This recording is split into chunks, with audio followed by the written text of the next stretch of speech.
Chama cha Demokrasia na Maendeleo Chadema kipo katika hatari ya kufutiwa usajili kufuatia barua kali ambacho chama hicho kimeandikiwa na kaimu msajili wa vyama vya siasa anayefahamika kama Sisti Nyahoza. Huyu Sisti Nyahoza ameipa Chadema mpaka saa 9 alasiri ya Mei 20 ya mwaka huu kujibu hizo tuhuma kali alizozitoa dhidi ya chama hicho cha Demokrasia na Maendeleo Chadema.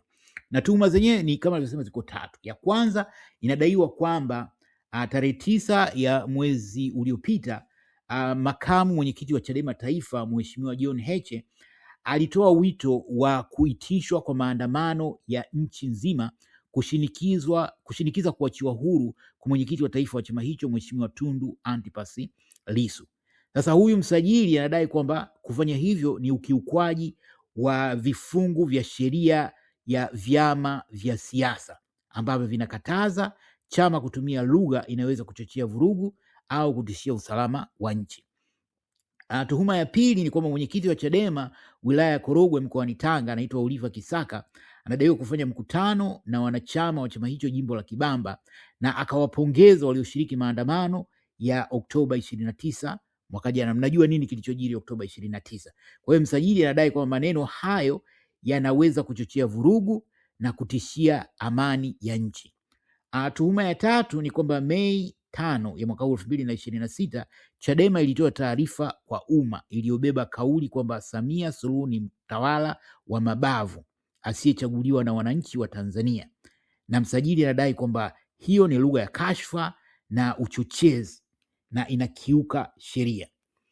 Sasa kimsingi ni kwamba hoja zote za huyu msajili zimejikita katika vifungu vitatu vya sheria ya vyama vya siasa. Kuna kifungu cha 7, kifungu cha 39 na cha 45, na hivi vyote vilitungwa maalum kwa ajili ya kukikandamiza chama cha Demokrasia na Maendeleo Chadema. Vilifanywa marekebisho mwaka 2024 na vililenga kwa hakika kukikandamiza chama cha Demokrasia na Maendeleo Chadema.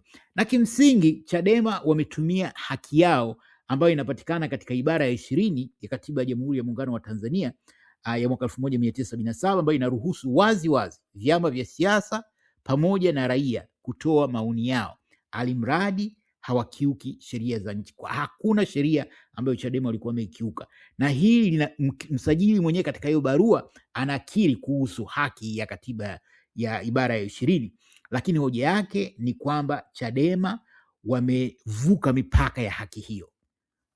Kwa hiyo hiyo ndio hoja ambayo anaitumia. Lakini kimsingi kusema kwamba Samia ni mtawala wa mabavu asiyechaguliwa si lugha ya uchochezi. Hii ni tathmini ya kisiasa inaweza kujadiliwa hadharani katika nchi yoyote ile inayoheshimu misingi ya demokrasia.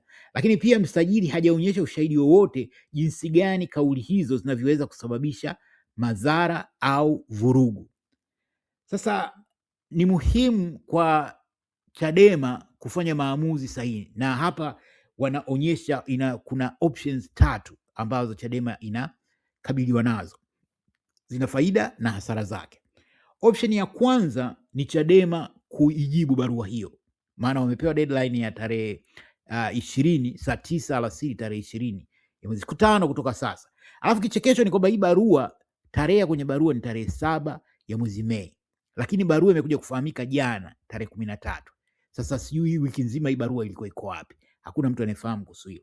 Kwa hiyo option ya kwanza kwa Chadema ni kuijibu hii barua kwa lugha ya kisheria, kwamba watoe maelezo na kueleza kwamba hakuna kosa walilotenda kwa sababu wametumia haki yao ambayo ni ya msingi inayopatikana katika ibara ya 20 ya Katiba ya Jamhuri ya Muungano wa Tanzania, na kwamba hakuna namna yoyote maneno hayo yamevuka mipaka ya uhuru wa kujieleza. Hii ni busara ya kisheria, lakini ina athari zake. Kwa sababu gani? Kwa kitendo cha Chadema kujibu barua hiyo, hata kama katika majibu yao wanapingana na kilichoelezwa na msajili, ni kwa namna fulani wameuridhia huu mchakato. Huu ni mchakato haramu. Kwa hiyo hata kuujibu tayari umekuwa umeuridhia. Kwa hiyo itaanzisha mchakato mpya ambao huyu Sisti Nyahoza atasema nyewe mlijibu barua mliopokea, lakini majibu yenu hayakuendana, kwa hiyo akachukua maamuzi sahihi. Kwa hiyo hili japo linaweza kuwa zuri kwa maana ya kwamba kufuata taratibu za kisheria, kujibu barua hiyo kisheria, lakini athari zake ni kwamba Chadema itakuwa inabariki mchakato haramu. Option ya pili ni kukataa kujibu na kutangaza hadharani, kueleza hadharani kwamba barua hii ya msajili ni batili na haina nguvu ya kisheria. Huu ni ujasiri wa kisiasa, na huu ujasiri wa kisiasa umekuwa ukikosekana kwa muda mrefu, kwa sababu kitambo sasa Chadema imekuwa inapelekeshwa na kwa kiasi kikubwa wamekuwa wakisubiri fadhila. Nakumbuka kesi ya Mwamba, mwenyekiti wa zamani wa Chadema, Freeman Mbowe, alikamatwa akakaa gerezani muda mrefu, watu wanalalamika hiyo sio halali, mpaka Samia alipokwenda kumtoa gerezani. Yule yule aliyomwingiza gerezani ndio yule yule aliyokuja kumtoa, na akaja kuonekana kama shujaa.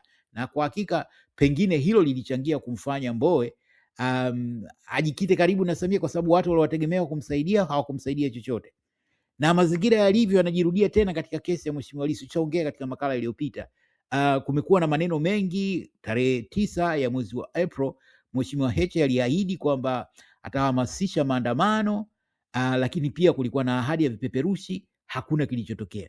Kwa hiyo kwa kiasi kikubwa kunahitajika ujasiri wa kisiasa, na ujasiri wa kisiasa ni kupuuza hiyo barua iliyoandika. Lakini hili kwa bahati mbaya athari zake ni kwamba zitampa kisingizio huyu Sisti Nyahoza kuifutia usajili Chadema. Lakini la msingi ni kwamba, na hii ndio option ya tatu, Chadema hawana cha kupoteza, kwa sababu hata wakiamua kufuata sheria bado wataendelea kuandamwa. Lengo ni kuifungia Chadema au kuifutia usajili. Vyovyote vile Chadema watakavyofanya bado wataendelea kupelekeshwa. Huu ni mfumo kandamizi. Kukubali mfumo kandamizi ni kama vile katika mahusiano kuna ile wanasema abusive relationship, yani pengine mume ambaye anamnyanyasa mkewe. Haimaanishi kwamba mke akiamua kuwa mpole, akampikia mumewe vizuri, akamtunza, itabadilisha. Mtu mnyanyasaji ni mnyanyasaji. CCM huu ni utaratibu wa uongozi wao.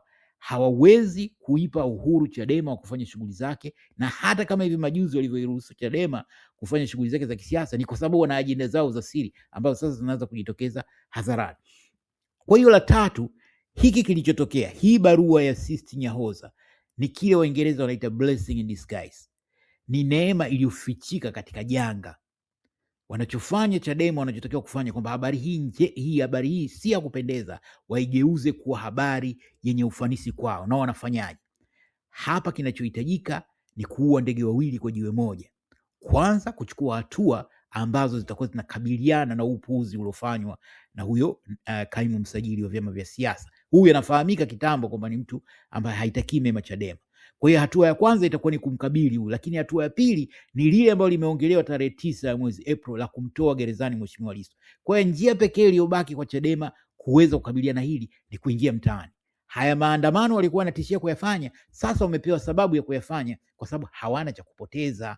Kikubwa ni kuwa hata wakiamua kukaa kimya watafungiwa, wasipofungiwa watafutiwa usajili, na hii imejidhihirisha mara kadhaa. Lakini chama hiki hakiwezi kuendelea kukaa kinasubiri fadhila, kwa sababu mtu pekee wa kuja kuifadhili ni huyo huyo Samia ambaye anakikandamiza chama hicho, ni huyo huyo msajili ambaye anatumiwa na Samia kukikandamiza chama hicho. Kwa hiyo ni muhimu kwa chama hiki sasa kufanya maamuzi magumu, na maamuzi magumu ni haya ambayo yalikuwa yakizungumziwa hapa juzi, kwamba bora waingie mtaani wafanye maandamano. Kweli hatua zitachukuliwa dhidi yao, lakini angalau hatua hizo sasa zitakuwa justified kwamba wamechukua hatua baada ya sisi kufanya kitu fulani, kuliko kufuata sheria lakini bado ukaendelea kuadhibiwa. Kwa hiyo hii ndio option pekee ambayo Chadema wanaweza kuchukua yenye ufanisi. Of course wanaweza kujaribu hizi za kujibu barua, mchakato wa kisheria, lakini hakuna sheria inayofanya. Kama kesi ya Mheshimiwa Lissu, mtu anayekaa na kutafakaa akitarajia kwamba atakuja kukutwa hana hatia au kwa sababu ushahidi wake una nguvu, kwa hiyo kesi, hakuna kitu kama hicho, kwa sababu huu ni utawala kandamizi, na utawala kandamizi hauzingatii sheria. Utawala kandamizi hauzingatii hata mantiki kwamba jamani, kufanya hivi sio vizuri, kwa nini tunafanya kitu kama hakuna katika utawala kandamizi. Kwa hiyo njia pekee hapo ya Chadema ni kufanya maamuzi magumu, na kile watakachokifanya kinaweza kuwasaidia huko mbele. Hata watu kama Sisti Nyahoza wanaweza kuogopa kuchukua hatua fulani kwa kuogopa nguvu ya umma. Hao wanachama milioni 8 wa Chadema, huu ni wakati wao wa kuchukua hatua. Je, una maoni gani kuhusu haya? Karibu tuwe maoni yako hapo kwenye comment. Asanteni na kwaheri.